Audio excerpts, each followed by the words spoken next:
Welcome again, AP Calculus students. Mr. Record here from Avon High School. We're going to take a look at the 2020-21 Continental Mathematics League Calculus Division exam from Meet 2.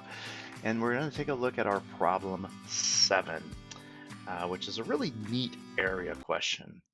And so I'm going to kind of move myself over to here so that you can look at that question there. It says, find the area of the shaded region in terms of A. Pretty simple, right? The picture is a little rough here. They kind of as a hand drawn, and we're going to have to make sure that you can read this pretty effectively. That's why I try to blow it up as much as I could here.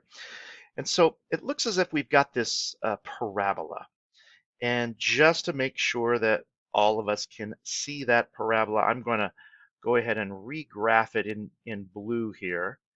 And hopefully it stands out just a little bit more. That would be the equation y equal a minus x squared. And then, of course, here in red, we are going to have a graph of this horizontal line. Make it a little thicker there. How's that? And tell you what, I want to go ahead and revisit my parabola. Make that a little thicker as well. Okay. Now, there are a few other things that are going on in this problem that I want to point out. The x-axis is certainly playing a role here, and it's already here in black. Okay, we got the y-axis also in black. I'll put a little O there to denote origin. And then up here, it's very important that we realize that, yeah, there is sort of another horizontal line, I suppose, as an upper boundary. And the y value for which we could associate with that is going to be the same y value that's in this ordered pair. So we have the point 0, a squared, if you will. And that's the point that's located right here at the top of the parabola. Okay? So overall, the general strategy, this is really important. This is one of those things that sometimes it's very hard for teachers to teach. But if we want the area of the shaded region, that's our goal, right? Area of what's shaded. Then we don't have much choice but to find the area of the entire shape, which I'm a little bit reluctant to call that a rectangle. It might be, it looks more like a square. I'm much more reluctant to call it a square, I should say. So let's call it the overall area of our rectangle. And then we're going to have to figure out what portion of that is too much. And that would certainly be the area that's under the parabola, and of course above the x-axis simultaneously. And so that's going to be our overall strategy that we're going to employ here. All right. Now, to find the area of the rectangle, I don't think that we really need calculus for that, but we certainly need some knowledge of analytic geometry, right? We know that a rectangle has a area of the length times the width, or the base times the height, if you want to go there. So if we could figure out what the distance is all the way from the top to the bottom, we could call that our length, let's say. Well, remember, we already know that this distance here is a squared. We know that that's a reality because of the y coordinate given to that orange point. We know that the placement of this red line is at y equal -1. Now, if I ask you what's the distance from the origin down to there, distance has to be something that's positive. So we're going to call this a distance of +1.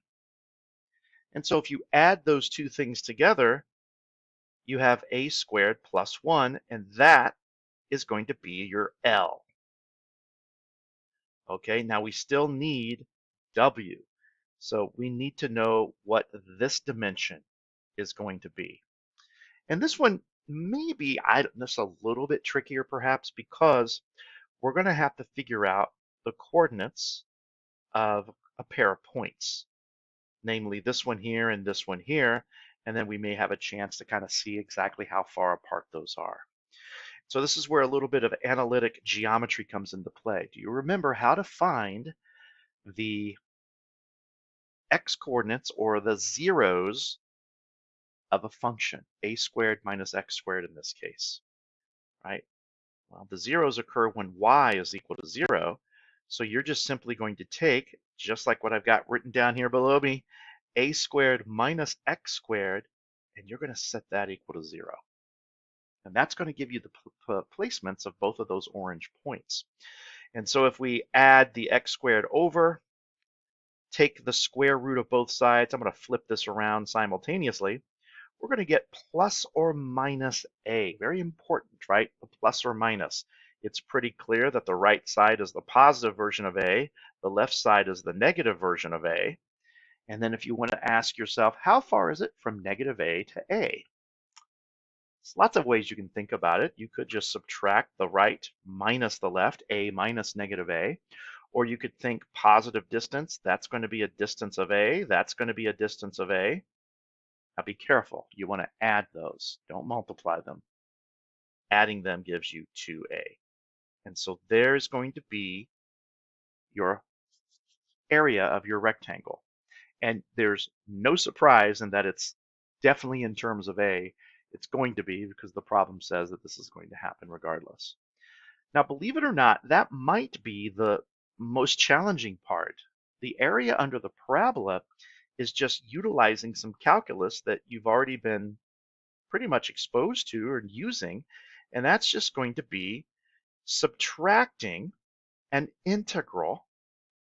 And to find the area under a curve between the x-axis, you just integrate the expression for that curve with respect to x, and then for your boundaries, you would just plug in what's on the far left, negative a in this case, and what's on the far right, positive a.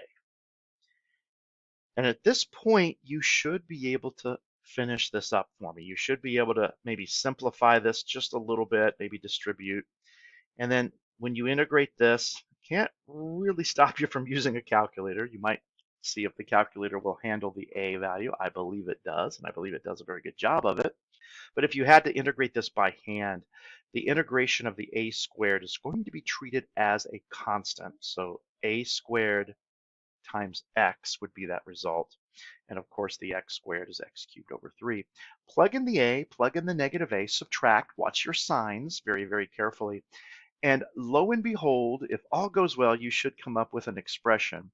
And if you want a little bit of insight, like, how icky is this expression? It's going to be a little icky, but it's something that, depending on the level of which you simplify it, it can be made to look a little bit easier. I will tell you this, if you clean it up, I'm going to give you a big hint. It will consist of two terms, an a to the third and an a to the first. All right, will be in it, and of course it'll have some kind of coefficient values for each of the a cubed and the a, and that might give you a little bit of help in determining whether or not your answer makes sense or not. Anyway, I hope this helps. See you next time.